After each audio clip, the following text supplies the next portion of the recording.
কেউ দেখায় রূপের গরম, কারো আবার টাকার গরম। এইদিকে তো সূর্যের গরম, আবার শাকসবজি লতাপাতা বাজারের তারও গরম।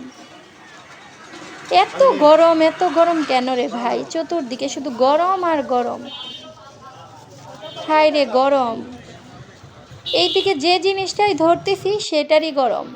বেগুন হইছে ৮০, করলা ৯০, লাউ ৫০, ধন্দল ঝিঙা ৯০।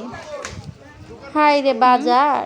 গরিব মানুষের বাজার করাই তো দেখি কষ্ট হয়ে যেতেছে। এইখানে তরমুজ আলা ভাই পিসে বিক্রি করতেছে ১৬০, ৯০, ৬০। এইদিকে আমি আম কিনতে আসলাম, বাকিটা আপনারাই দেখেন। ৩০ টাকা করে দেন আম।